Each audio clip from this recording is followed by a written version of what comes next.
கர்த்தராகிய இயேசு கிறிஸ்துவின் நாமத்தினாலே உங்கள் அனைவருக்கும் வாழ்த்துக்களை நான் தெரிவித்துக் கொள்கிறேன்.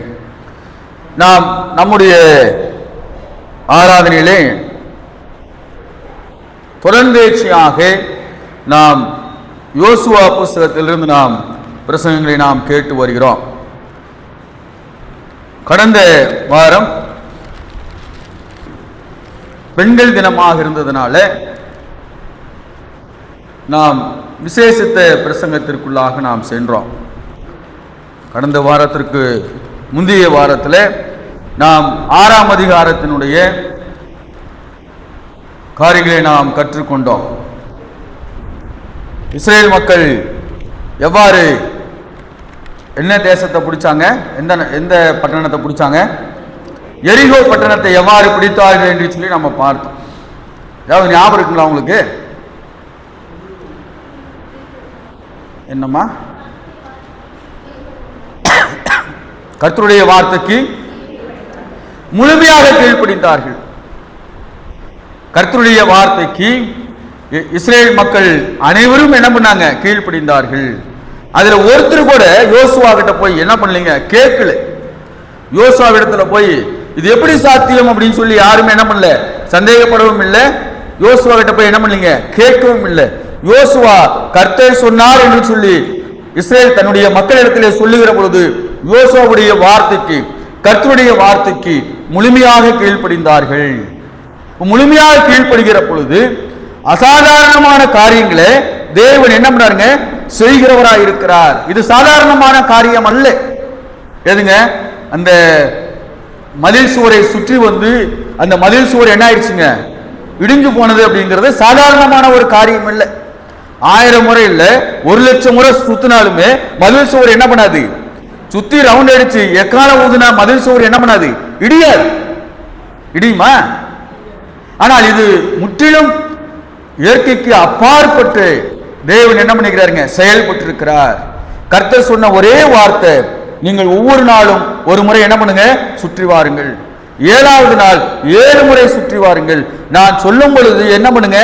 எக்காலம் என்ன பண்ணுங்க? ஊதுங்க, ஆர்ப்பரியுங்கள் அப்படின்னு சொல்லி சொல்றேன் இல்லைங்களா? அப்போ இஸ்ரேல் மக்கள் யோசுவா சொன்ன பிரகாரமாக, யோசுவா ஒன்றும் தானா சொல்லல. யோசுவா யாருடைய, அதாவது தீர்க்கதரிசிகள் அல்லது கடவுளுடைய பிள்ளைகள் யாருடைய வாயாக இருந்து செயல்படுகிறார்கள்? மவுத் பீஸ் ஆஃப் காட் அப்படின்னு சொல்லுவாங்க. தீர்க்கதரிசிகள் யாரு அப்படின்னா மவுத் பீஸ் ஆஃப் காட், கடவுளுடைய வாயாக இருந்து செயல்படுகிறார்கள். கர்த்தர் அவர்கள் மூலமாக தாம் சொல்ல வருகிற காரியங்களை என்ன பண்றாருங்க? தன்னுடைய பிள்ளைகள் மூலமாக சொல்லுகிறார் மக்களுக்கு. அப்போ யோசுவா மூலமாக தேவன் கொடுத்திருக்கிற கட்டளை என்ன என்று சொன்னால், ஒன்றும் செய்யாதீங்கப்பா, நீங்க போய் என்ன பண்ண வேண்டாம், சண்டை. பெரிய அது நகரம் எரிகோ, பெரிய மதில் சுவர் இருக்கிற ஒரு நகரம். மதில் சுவர் இருக்கிற நகரம்னாவே அது வந்து நல்ல கட்டமைக்கப்பட்ட ஒரு நகரம். அப்போ ஆண்டவர் சொல்றாரு இல்லையா, நீங்க சும்மா இருப்பீங்க, உங்களுக்காக நான் என்ன பண்ணுவேன்? யுத்தம் பண்ணுவேன். நீங்க சும்மா இருப்பா, வேற எந்த இதுவும் பண்ண வேண்டாம், நீங்க சும்மா இருங்க, அமைதியா இருங்க, நான் யுத்தம் பண்றேன். கர்த்தர் யுத்தம் பண்ணினார். அங்கே இஸ்ரேல் மக்கள் நம்ம மிக முக்கியமாக கற்றுக்கொண்ட காரியம், போன வாரத்தில் சரி அந்த 6ஆம் அதிகாரத்தில் கற்றுக்கொண்ட காரியம், அவர்கள் அனைவரும் இசைவாக கர்த்தருடைய வார்த்தைக்கு என்ன பண்ணாங்க? கீழ்ப்படிந்தார்கள். எத்தனை பேருங்க? லட்சக்கணக்கான பேர் இருக்கிறாங்க. அத்தனை லட்சம் பேரும் முழுமையாக கர்த்தரை நம்பினார்கள், ஒன்றாக இணைந்து செயல்பட்டார்கள். அதனால பெரிய ஆசீர்வாதம் எதுங்க? எரிகோ பட்டணத்தை என்ன பண்ணாங்க? பிடித்தார்கள். இன்னைக்கு 7ஆம் அதிகாரத்தில் நான் வந்து இந்த பிரசங்கத்தை ஆயத்தப்படுத்துறதுக்கு முன்னாடி வசனத்தை என்ன பண்ணிடுவேன்? வாசிச்சுக்குவேன், வாசித்து வச்சுக்குவேன் மண்டையில். என்னுடைய அந்த பிரசங்க தயாரிப்பு முறையே அதுதான். நான் கற்றுக் கொடுக்கும் பொழுது அப்படி தான் கற்றுக் கொடுப்பேன். ஏறக்குறைய ஒரு 100-150 பேர்த்துக்கு பிரசங்க பண்ணுற காரியங்களை குறித்து, பிரசங்க கலையை குறித்து நான் அநேக நேரத்தில் கற்றுக் கொடுக்கும் பொழுது சொல்கிற காரியம், நாம் பிரசங்கம் செய்வதற்கு முன்பாக நாம் அதை பல முறை என்ன பண்ணுங்க? வாசிக்க வேண்டும், நம்முடைய இருதயத்தில் வைக்க வேண்டும். இப்போ வாசிக்கும் போது இந்த 6, 7 ரெண்டையும் ஒன்னா தான் என்ன பண்ணோம்? வாசிக்கும் பொழுது இங்கே அவர்கள் ஒன்றிணைந்து செயல்பட்டு பெரிய ஆசீர்வாதத்தை பெற்றுக்கொண்டார்கள். இங்க 7ஆம் அதிகாரத்துல ஒரே ஒரு மனுஷன் செய்த தவறினால, ஒரே ஒரு மனுஷனுடைய பாவத்தினால, பாவம்னா என்ன, ஒண்ணு இல்ல, கர்த்தருடைய வார்த்தையை மீறி நடக்கிறது பாவம். அந்த ஒரே ஒரு மனுஷனுடைய பாவத்தின் விளைவாக அவர்கள் என்ன பண்ணப்பட்டார்கள்? யாரெல்லாம் தண்டிக்கப்பட்டார்கள்? இஸ்ரேல் மக்கள் அனைவரும் தண்டிக்கப்பட்டார்கள். என்னப்பா இது ஆச்சரியமா இருக்குது. ஆண்டவர் அப்படி அடிக்கணும்னா யார் அடிச்சிருக்கணும்? ஒருத்தன் அடிச்சிருக்கணும் இல்லையா? ஆனா இங்க அவன் ஒருவன் செய்த பாவத்தின் விளைவாக அனைவரும் தண்டிக்கப்பட்டார். நான் சொல்ல, வேதம் சொல்லு, எடுத்து வாசிக்கலாம். இப்ப சூழ்நிலை என்ன அப்படின்னு சொன்ன, இந்த பகுதியினுடைய சூழ்நிலை 6ஆம் அதிகாரம் 18-19 வாசிக்கலாம். இப்போ எரிகோவை பிடிச்சிட்டாங்க. எரிகோவை பிடிச்சதுக்கு அப்புறமா கர்த்தர் அவரிடத்துல சொன்ன காரியம் என்ன? வாசிங்க. 18-19.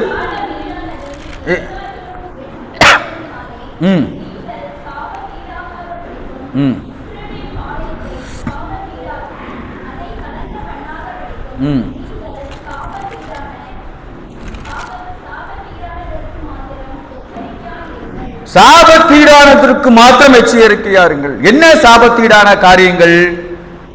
எரிகோல பிடிச்சிட்டீங்க, ரொம்ப சந்தோஷம். இதுல இருக்கிறது நீங்க என்ன பண்ணக்கூடாது? என்ன பண்ணக்கூடாது? கர்த்தர் சொல்றாரு என்ன பண்ணக்கூடாது? எடுத்துக்கொள்ள கூட. ஒரே பேச்சு, அவ்வளவுதான். அது பார்க்கறதுக்கு எப்படி இருக்குது? சூப்பரா இருக்கு சார். அவன் சொல்லும் போது சொல்றான், ஆகான் சொல்லும் போது சொல்றான், அது அருமையா இருந்தது. ஒரு சால்வையும் ஒரு பொன் பாலத்தையும் என்ன பண்ண எடுத்துக்கிட்டேன். அப்புறம் சேக்கல் நிறைய என்ன பண்ணிட்டேன், பொண்ணை எடுத்துக்கிட்டேன் அப்படின்னு சொல்றான். இங்க ஆண்டவர் சொல்லியிருக்கிறார், சும்மா சொல்லாமல் இல்ல, இங்க ஆண்டவர் அவர்களுக்கு சொல்லியிருக்கிறார். இப்போ பெரிய ஒரு அற்புதத்தை பார்த்துருக்கிறாங்க, பெரிய அதிசயத்தை பார்த்துருக்கிறாங்க இல்லைங்களா? யாரும் ஆகானும் அந்த கூட்டத்தில் என்ன பண்ணிக்கிறான், இருக்கிறான். அவனும் அந்த இஸ்ரேல் மக்களோடு எரிகோ கோட்டையை என்ன பண்ணிருக்கிறான், சுற்றி வந்திருக்கிறான்.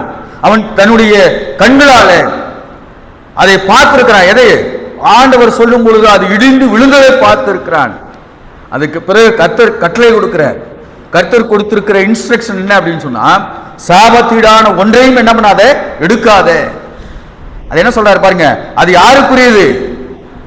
வாசிங்க. சகல வெள்ளியிலும்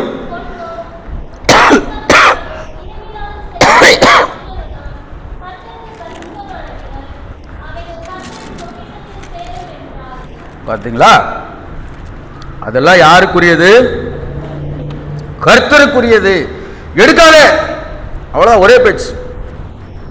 டேய், இது கர்த்தருக்குரியதுரா அப்படிங்கிற நம்ம ஆளுக்கு புத்தி வருதா? இல்லைங்களா? யாருக்குரியது? கர்த்தருக்குரியது. அது கீழே இருக்கிற வசனத்தை வாசிங்கம்மா.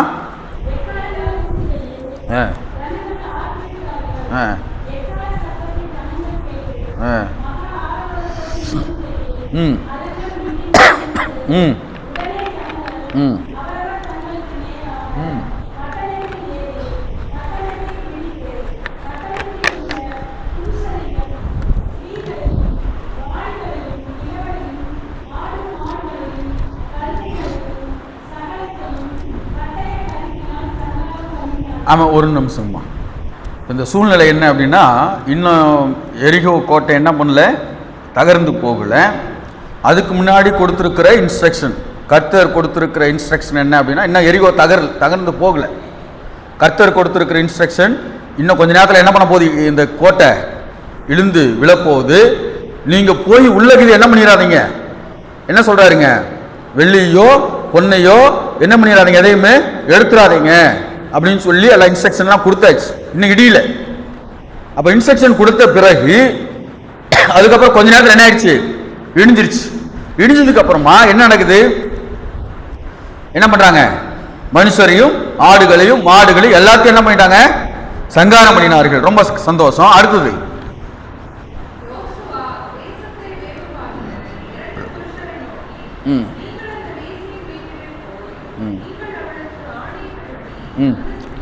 இது போன வாரம் பார்த்துட்டோங்கம்மா. 24 வாசிங்கம்மா. கண்ணாடி போடுகிறேன்.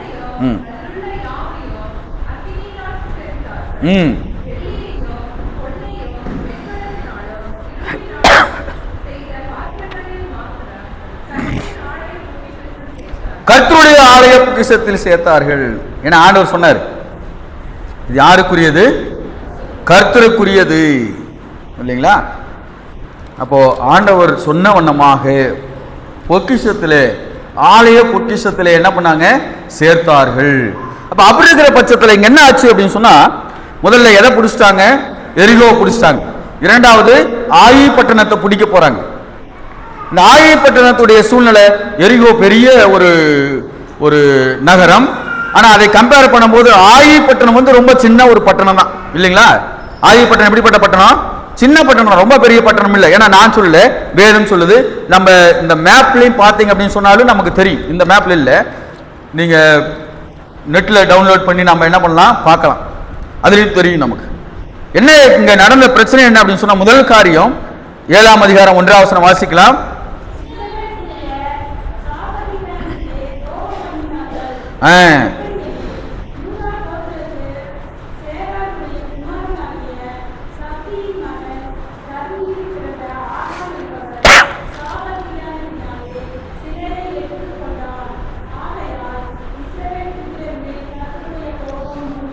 இப்போ கொஞ்ச நேரத்துக்கு முன்னாடி ஆண்டவர் அவர்களுக்கு என்ன பண்ணாருங்க?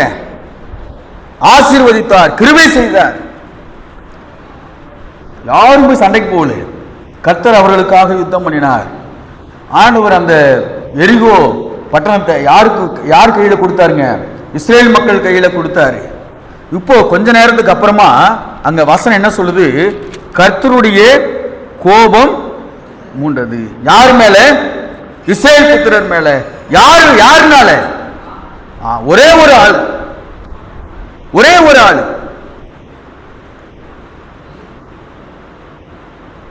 நாம் நம்முடைய செயல் நம்முடைய இருதயத்தினுடைய வெளிப்பாடாக இருக்கும் இல்லைங்களா? இப்போ ஆதாம் ஏவாள் பாவம் செஞ்சாங்க, அந்த கனியில இல்ல பிரச்சனை, அவருடைய எண்ணங்கள்ல பிரச்சனை. என்ன எண்ணம்? கர்த்தர் சொன்னார், என்ன சொன்னாருங்க? செய்யாத அப்படின்னாரு. இவர்கள் என்ன பண்ணாங்க? முதல்ல அவள் சொல்றா பாருங்க, எப்படி இருக்குதா அது பார்க்கிறதுக்கு, பார்வைக்கு.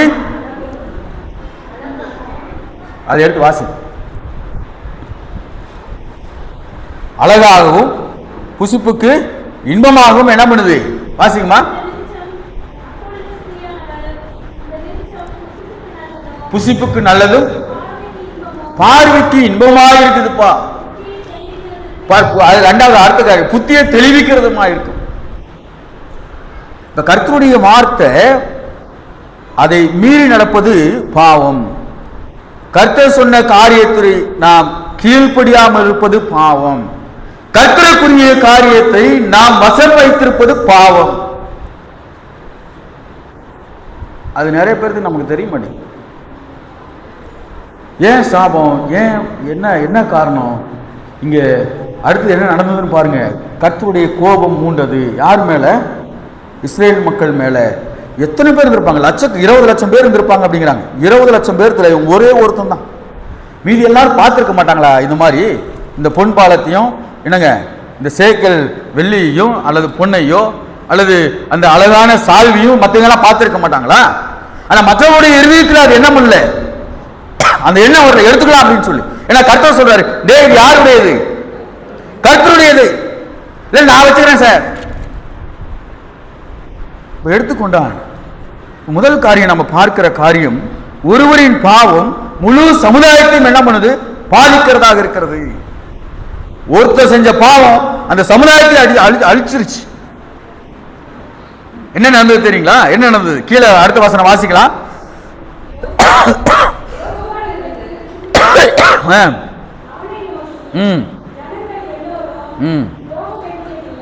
ஆமா, எங்க வாசிக்கிறீங்க?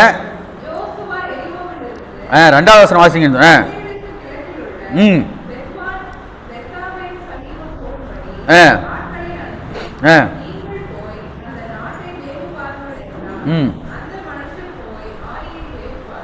ஆயி பட்டணத்தை போய் இப்ப வேவு பார்க்கறாங்க. இப்ப எங்க முடிஞ்சிருச்சு? எகிப்துல. சரி, இது எங்க? இது எரியோவில் வந்து என்ன ஆயிடுச்சுங்க? அங்க போய் வெற்றி கொண்டார்கள். அவங்க எல்லாத்தையும் சங்காரம் பண்ணாங்க. கர்த்தர் சொன்ன மாதிரி கர்த்தருக்குரிய பாத்திரங்களை பண்டங்களை எல்லாம் எடுத்து என்ன பண்ணாங்க? எங்க சேர்த்துட்டாங்க? எங்க? ஆலயத்தில் சேர்த்து விட்டார்கள். அப்ப மீன்வைல் இந்த அடுத்த நகரம் எதுவா இருக்குது? எரிகோ பிடிச்சாச்சு. அடுத்தது எங்க பிடிக்கணும்? ஆயி பட்டணத்தை பிடிக்கணும். இப்ப ஆயி பட்டணத்துக்கு என்ன பண்றாருங்க? யார் அனுப்புறாரு? இது யாருக்குமே தெரியாது. ஆகான் எடுத்து ஒழித்து கொண்டான் அப்படிங்கிறது யாருக்குமே தெரியாது. அழுங்காம யாருக்குமே தெரியாத வேலையை முடிச்சிட்டான். என்ன பண்ணல? யாருக்குமே தெரியாது. யாருக்குமே தெரியாது. இவன் வச்சுக்கிறது யாரு? யோசுவாவுக்கு தெரியுமா? தெரியாது. அவன் பொண்டாட்டி பிள்ளைகளுக்கு தெரியுமா? தெரியாது. தெரியல. ஒருவேளை தெரிஞ்சிருக்கலாமா என்னமோ தெரியல. நமக்கு வேதத்தில் சொல்லாம நாம் சொல்லக்கூடாது இல்லையா? ஆனா அழிக்கும் போது எல்லாத்தையும் இளமையிட்டார் ஆண்டவர், அழிச்சிட்டார். யாருக்கும் தெரியாம இவன் என்ன பண்றான்? ஒழித்து கொண்டான். யாருடையது? யாருடையது? கர்த்தருடையது. பாத்தீங்களா? அப்போ இந்த வேலை நடந்துருச்சு. அதுக்கப்புறம் யோசுவாவுக்கு தெரியாது. யோசுவா என்ன சொல்றாரு? ஆட்கள் அனுப்புறாரு. எங்க அனுப்புறாரு? ஆயி பட்டணத்துக்கு அனுப்புறாரு.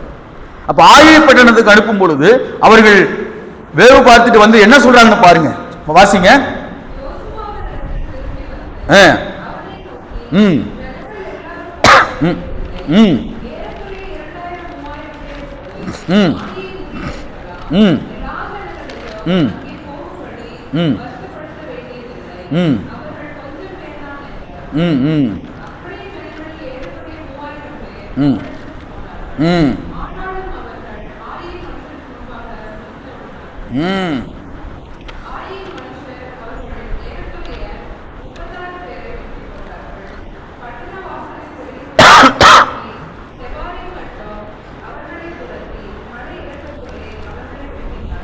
ஆமா,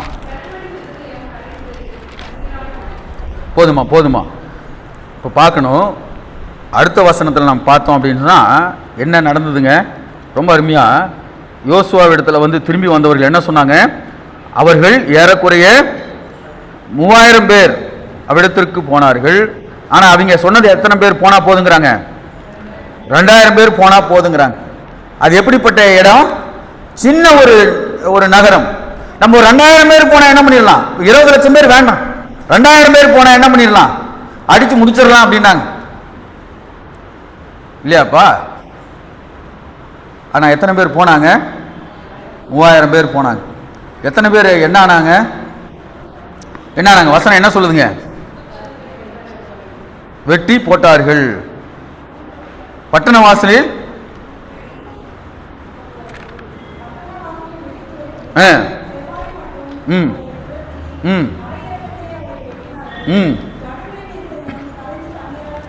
ஆமா.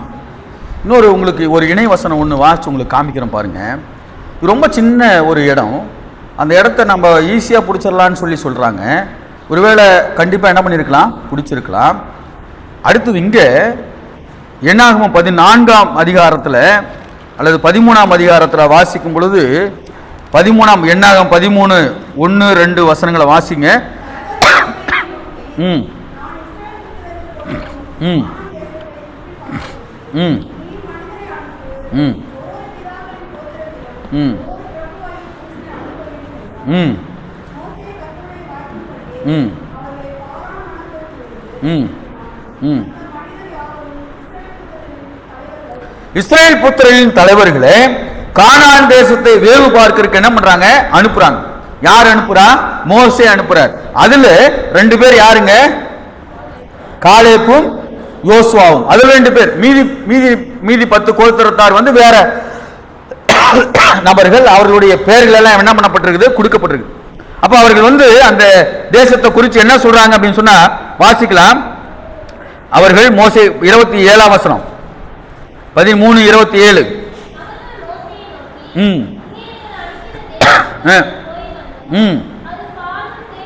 அது பாலும் தேனும் ஓடுகிற தேசம், அதனுடைய கனி. ஆனாலும்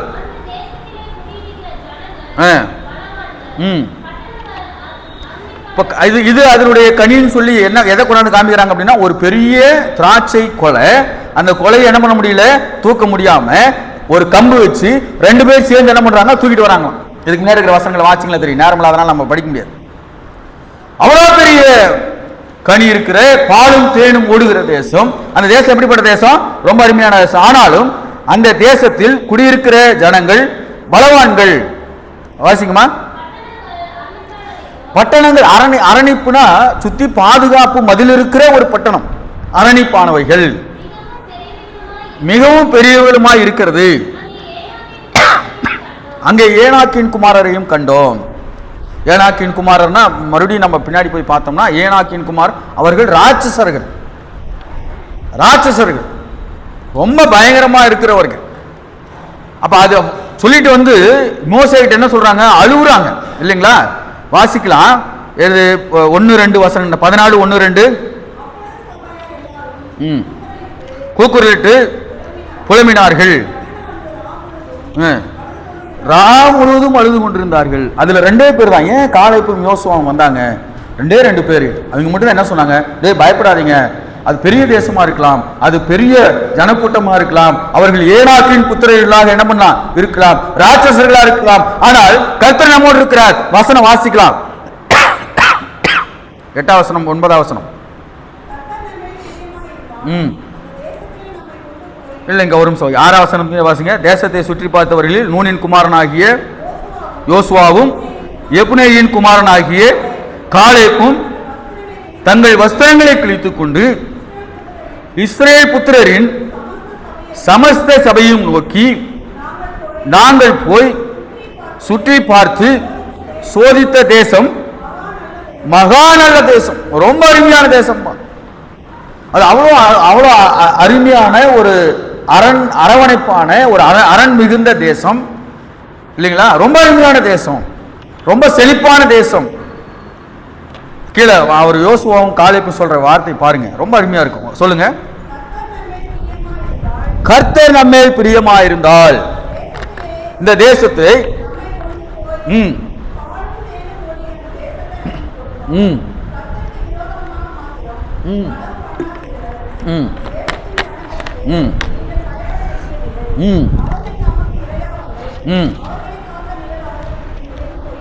பார்த்தீங்களா? யோசுவாவும் காலேப்பும் மாத்தன சொல்றாங்க, பயப்படாதீங்க. இப்போ நல்லா யோசிச்சு பாருங்க, வெற்றி யார் இடத்துல இருக்குது? வெற்றியோ தோல்வியோ யாரை சார்ந்தது? முழுக்க முழுக்க கர்த்தரை சார்ந்தது. அவ்வளோ பெரிய பட்டணத்தை பிடித்தார்கள். ஆனா இங்க ஆயி பட்டணம் ரொம்ப குட்டி, சின்னது. இதை பிடிக்க முடியாதா? தாராளமா பிடிக்கலாம். இந்த ஆயி பட்டணத்தை என்ன பண்ணாங்க? என்ன பண்ண முடியல, அவங்களால பிடிக்க முடியல. முயன்று ஓடினார்கள், வந்து அழுகுறாங்க. இப்ப யோசுவா என்ன சொல்றான்னு பாருங்க, வாசிங்க.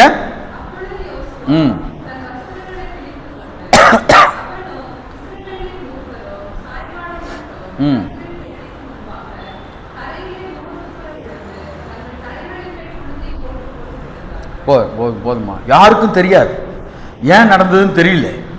அவர்கள் பெரிய பெரிய தேசத்தை எல்லாம் சுதந்திரித்தவர்கள், பெரிய பெரிய தேசத்தை எல்லாம் முறியடித்தவர்கள். இப்போ ஆயி பட்டணத்தை ஒன்றும் பண்ண முடியலையே அப்படின்னு சொல்லிட்டு அவர்கள் போய் என்ன பண்றாங்க? அழுகுறாங்க. இவன் யோசுவா என்ன பண்றான்? கர்த்தருடைய பெட்டியின் அருகே போய், ஏன்னா அது கர்த்தருடைய சன்னிதானம், கர்த்தருடைய பிரசனம் இருக்கிற அந்த பெட்டியில போய் என்ன பண்றான்? அழுகுறான். என்ன பண்றதுன்னே தெரியல.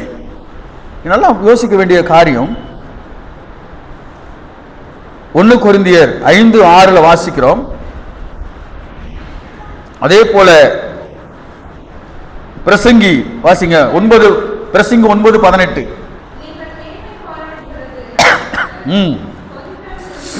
கொஞ்சம் புளித்தமா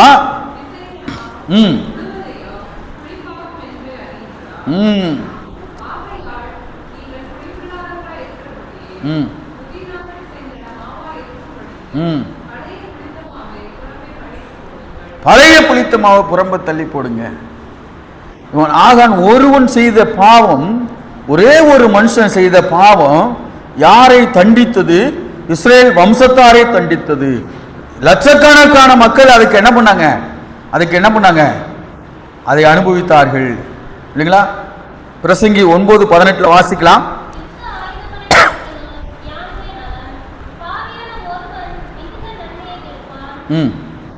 பாவியான ஒருவன் பல நன்மைகளை அளிக்கிறான், மிகுந்த நன்மைகளை கெடுக்கிறான்.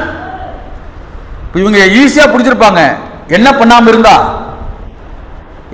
இருந்தா ஆகான் இந்த பொருளை மறைச்சு வைக்காம இருந்தான். நல்லா யோசிச்சு பாருங்க. யாருக்கும் தெரியாத மறைச்சு வச்சுக்கிட்டான். யாருடையது? கர்த்தருடையது. கர்த்தருடையதை தனக்கென வைத்துக் கொண்டதனால அவன் மாத்திரமில்லை, அவனை சார்ந்தவர்களும் என்ன பண்ணாங்க? தண்டிக்கப்பட்டார்கள். கர்த்தர் நம்மோடு இல்லை அப்படின்னா நாம் யாரையும் வெற்றி கொள்ள முடியாது. கர்த்தர் நம்மோடு இல்லை அப்படின்னு சொன்னா எதையும் நாம் ஜெயம் கொள்ள முடியாது. ஏன்னா நம்முடைய ஜெயம், நம்முடைய பலன், நம்முடைய பராக்கிரமம் எல்லாமே யாருதாங்க? நமக்கு பின்னாடி இருக்கிற நமக்கு முன்னாடி இருக்கிற நம்முடைய கர்த்தர் இல்லையா? வெற்றி கொண்டவர்கள் இங்க என்ன பண்ணாங்க? மாண்டு போனாங்க. இதே போலத்தான் இன்னொரு வசனம் உங்களுக்கு நான் சொல்ல விரும்புகிறேன். 1 சாமுவேல் புஸ்தகம் 15ஆம் அதிகாரத்தில் கர்த்தர் சாமுவேல் மூலமாக சொல்லியிருக்கிறாரு. யாருக்கு சொன்னாருங்க? யாருக்கு சொன்னாரு? சவுலுக்கு சொன்னார். டேய், நீ என்ன பண்ணு, அமலேக்கிட்ட போய் சண்டை போடு, அவன் எல்லாம் என்ன பண்ணி வெட்டி போட்டு எல்லாத்தையும் சங்காரம் பண்ணுன்னு சொன்னாரு. அவன் கேட்கல. அவ்வளவு நாள் கர்த்தர் அவனோடு இருந்தார். யாரோடு இருந்தார்? சவுலோடு இருந்தார். எல்லாத்தையும் வெற்றி கொண்டான். ஆனா அடுத்தது அதுக்கப்புறமா நடந்த இன்சிடென்ட் எல்லாம் பாத்தீங்க அப்படின்னா, சவுல் நாண்டு கொண்டு சேர்த்தான் அப்படின்றது, செத்தே போயிட்டான். ஆண்டவர்கிட்ட கதை விடுறான். யாராவது ஆண்டவர்கிட்ட கதை விட முடியுமா? ஆண்டவர்கிட்ட போய் சொல்ல முடியுமா? எல்லாம் தெரிஞ்சவர், நம்முடைய இருதயத்தின் ஆழத்தில் இருக்கிற எல்லா காரியத்தையும் அறிந்தவர் யாருங்க? கர்த்தர். நம்முடைய இருதயத்துல உள்ள நினைச்சிருக்கிற காரியத்தை கூட அறிவார் இல்லைங்களா? யாருக்கும் தெரியாம இங்க இருக்கிற ஒரு சேர, யாருக்கும் தெரியாம சர்ச்சில் இருக்கிற ஏதாவது, இல்லது யாருக்கும் தெரியாம கர்த்தருக்குரியதை நான் எடுத்துக்கொள்ளலான்னு சொல்லி நினைச்சாவே யார் அறிவார்? தேவன் அறிவார். பாஸ்டருக்கு தெரியாது, தெரியுமாங்கா? உள்ள இருக்குது இல்லையா, வெளியில் இல்லையே. ஆனா யாருக்கு தெரியும்? கர்த்தருக்கு தெரியும். தேவன் அறிவார். இங்க வசனம் ரொம்ப அருமையான காரியம். அங்க அவன் சொல்றான், பொய் சொல்றான், கதை விடுறான். ஆண்டவருக்கு, ஆண்டவரே உமக்கு நான் என்ன எதுக்கு பலி கொடுக்குறதுக்கு 23ஆம் வசனத்துல வாசிக்கும். அப்பதான் கர்த்தர் சொல்றாரு, டேய், எதை பார்க்கிலும் எது பெருசு? பலியை பார்க்கிலும் ஆட்டு கடாக்களின் இனத்தை பார்க்கிலும் எது பெருசு? கீழ்ப்படிதல். நீ கீழ்ப்படிச்சிருக்கணும்டா. ஒரே பேச்சு, அவ்வளவுதான், முடிஞ்சு போச்சு. ஆண்டவர் என்ன சொன்னாரு? அதை செய்ய. நீ ஏன் தேவையில்லாத செஞ்சுட்டு இருக்கிற? இங்க ஆகான் என்ன பண்றான்? அவன் எடுத்துக்கொண்டான். அவன் செய்த பாவத்தின் விளைவு பெரிய ஒரு தோல்வியை சந்தித்தார்கள். யார் இடத்துல? மிகுந்த சிறிய ஒரு கூட்டத்திற்கு முன்பாக முறிந்தோடினார்கள். எல்லா காரியத்தையும் செஞ்சவங்க இப்ப என்ன பண்ண முடியல, அவனால ஒண்ணுமே செய்ய முடியல. யோசுவா என்ன பண்றான்? ஆண்டவருடைய சமூகத்துல இருந்து அழுகுறான். அப்ப ஆண்டவர் என்ன சொல்றாரு பாரு. முதல் காரியம், ஒருவன் செய்த பாவம் அந்த முழு சமுதாயத்தையும் என்ன பண்ணுதுங்க? என்ன பண்ணுது? கெடுக்கிறதாக இருக்கிறது. அது யாருக்கு விரோதமாக செய்த பாவம்? மனுஷனுக்கு விரோதமாக இல்ல. யாருக்கு விரோதமாக? கர்த்தருக்கு விரோதமாக செய்த பாவம். ஒன்னும் பண்ண முடியாது. கீழே இருக்கிற வசனம் வாசிக்கலாம். எத்தனை வசனம் வாசிங்கம்மா? இல்ல, 12ஆம் வசனத்துக்கு போயிருங்க.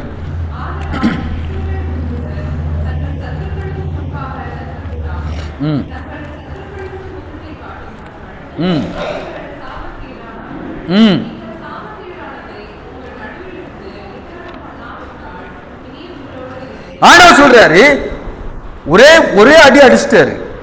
எகிப்திலிருந்து கூட்டு வந்தாரு இல்லைங்களா? அவங்களை யார் கூட்டு வந்தா? எகிப்திலிருந்து கர்த்தர் கூட்டு வந்தார் இல்லைங்களா? இங்க யோசுவா புலம்புறான். யாருக்கிட்ட? ஆண்டவர்கிட்ட. அதுக்கு அந்த 7ஆம் வசனத்திலிருந்து வாச்சா தெரியும். ஆண்டவரே, நாங்கள் விட்டுருந்தா நாங்கள் அங்கேயே என்ன பண்ணியிருப்போம்? செத்துருப்போமே. அது வாசிங்க, நல்லதுதான், எல்லாரும் தெரிஞ்சுக்கலாம். ஏன்னா இப்போ பைபிள் படிக்கலைன்னா மறுபடியும் வீட்டுக்கு போயிடலாம், வாசிங்க அப்படின்னு சொன்னா யாரும் வாசிக்கிற மாதிரி தெரியல.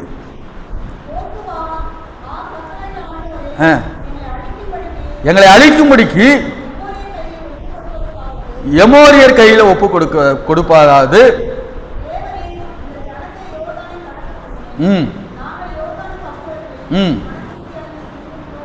ம் ம்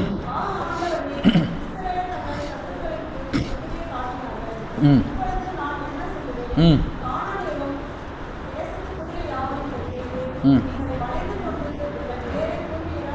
ம் ம் ஆமாம், ஒரு நிமிஷம்க்கா சொல்கிறான். மற்றவங்களுக்கெல்லாம் தெரிஞ்சதுன்னா இவங்களை ஆயி பட்டணத்தாரே என்ன பண்ணிட்டாங்க, முடிச்சாங்க அப்படின்னு சொல்லி தெரிஞ்சா மற்றவங்களே என்ன நினைப்பாங்க அப்படிங்கிறது. இந்தியாவும் ஜிம்பாப்வே ரொம்ப சின்ன ஒரு புது என்ன சொல்கிறது, புது கிரிக்கெட் டீம். இப்போ புது கிரிக்கெட் டீம் எதுப்பா ஜிம்பாப்வே? இல்லை அதுக்கப்புறம் புதுசாக ஏதாவது வந்திருக்குதா? தாவீது இல்லையா, தெரியலையா? இந்தியா டீம் வந்து பயங்கர வலுவான ஒரு டீம். பல வருஷம் கப்பு அடிச்சிருக்கிறோம். பயங்கரமான ஆட்கள்லாம் இருக்கிற ஒரு டீம்.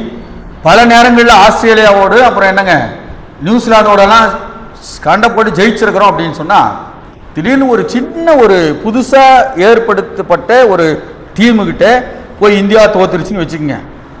மற்ற நாடு என்ன நினைப்பாங்க? இவன் தோத்தது கூட பெருசாக நினைக்க மாட்டான். யாரு? இந்திய வீரர்கள் என்ன நினைப்பான்? ஐயோ நாம் யார்கிட்ட போய் தோத்துட்டோம், இவங்கிட்ட போய் தோத்துட்டோமே. மற்ற டீம்லாம் என்ன நினைப்பாங்க நம்மள? இல்லையா இல்லையா ஒரு இது வருமானதான். அதுதான் யோசுவா சொல்றாரு, எவ்வளோ காரியத்தெல்லாம் செஞ்சுட்டோம், என்னென்னமோ பண்ணிட்டோம். இந்த ஆயி பட்டணம் சின்ன பட்டணம், ஈஸியாக என்ன பண்ணியிருக்கலாம், பிடிச்சிருக்கலாம். இவங்கிட்ட போய் நாங்கள் 20 லட்சம் பேருக்கு மேலே இருக்கிறோம், நாங்கள் போய் என்ன பண்ணிட்டோம், தோத்துட்டு உட்கார்ந்துருக்கிறோமே. மற்றவங்கள என்ன நினைப்பாங்க? அப்போ மற்றவங்கள என்ன நினைப்பாங்க? இஸ்ரேல் மக்களா ஆயி பட்டணத்தாரே என்ன பண்ணிட்டாங்க, அடிச்சு விரட்டிட்டாங்க, நம்மளும் என்ன பண்ணலாம், அடிச்சு விரட்டலாம் நினைக்க மாட்டாங்களா அப்படின்னு சொல்லி ஆண்டவர்கிட்ட படுத்துக்கிட்டு புலம்புறான். யாரு? யோசுவா. இப்போ கர்த்தர் சொல்றாரு, டேய் நீ சாபத்தீடானதை என்ன பண்ணிட்டீங்க, எடுத்துக்கிட்டீங்க, இப்படியே இருவீங்க அப்படின்னு சொன்னா நான் உங்களுடனே இரேன். அதுல சாதாரண விஷயம் இல்லை அந்த வார்த்தை. இவ்வளவு நாள் வந்து செங்கடலை கடந்தார்கள் இல்லைங்களா? அப்புறம் என்ன பண்ணாங்க, பல தேசங்களை பிடித்தார்கள் இல்லைங்களா?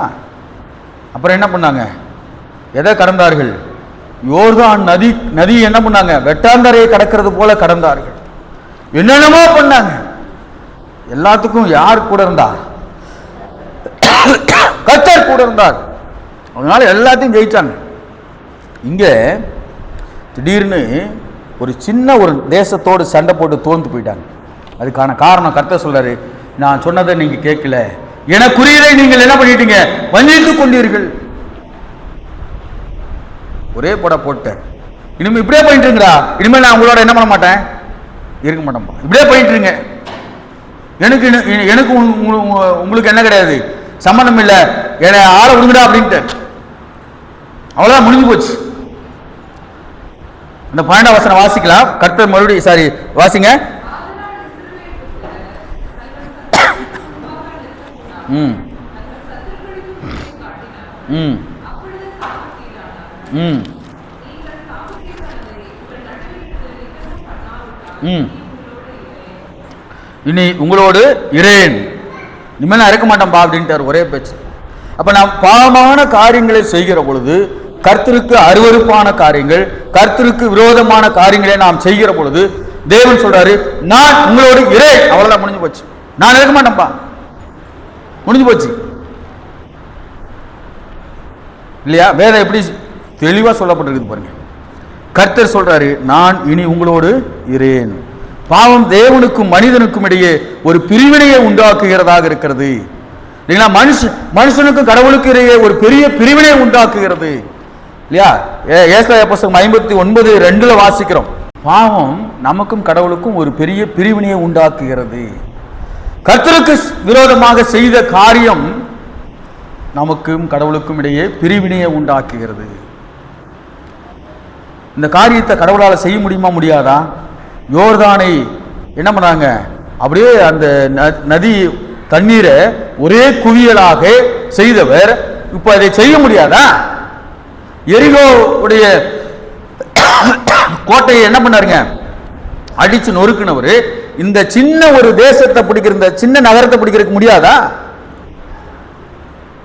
ஆண்டவரால் முடியாத காரியம் ஏதாவது இருக்குதா? அப்புறம் ஏன் செய்ய முடியல? கர்த்தர் அவர்களோடு என்ன பண்ணலீங்க? இல்லை. அவ்வளவுதான் பாயிண்ட். கர்த்தர் அவர்களுக்கு விரோதமாக நின்றார். வசனம் சொல்லுது, 1ஆம் வசனத்தில் அதான் வாசிக்கிறோம். என்ன வாசிக்கிறோம் இல்லைங்களா? என்னது? கர்த்தருடைய கோபம் இஸ்ரவேல் புத்திரர் மேல் கர்த்தருடைய கோபம் மூண்டது. அதனாலதான் போட்டு தள்ளிட்டார். ஒன்றும் பண்ண முடியாது சார், வேற வழி இல்லை சார். ஒரே ஒரு காரியம், மனம் திரும்ப வேண்டும். இங்க ஆண்டவர் சொல்றாரு, அவனுக்கு யோசுவாவுக்கு சொல்றாரு, இன்னென்ன பிரகாரமாக செய்யுங்க அப்படின்னாரு. இன்னென்ன பிரகாரமாக செய்யுங்க. அப்புறம் அதே போல என்ன பண்றாங்க? நேரமில்லை, அதனால முடிக்க விரும்புகிறேன். நாம் ஆகானாய் போகாதபடிக்கு ஜாக்கிரதை உள்ளவர்களாய் நடப்பதற்கு நீங்கள் என்ன பண்ணுங்க? முயற்சி செய்யுங்க. கர்த்தர் தாமே உங்களையும் என்னையும் ஆசீர்வதிப்பாராக. ஆமென்.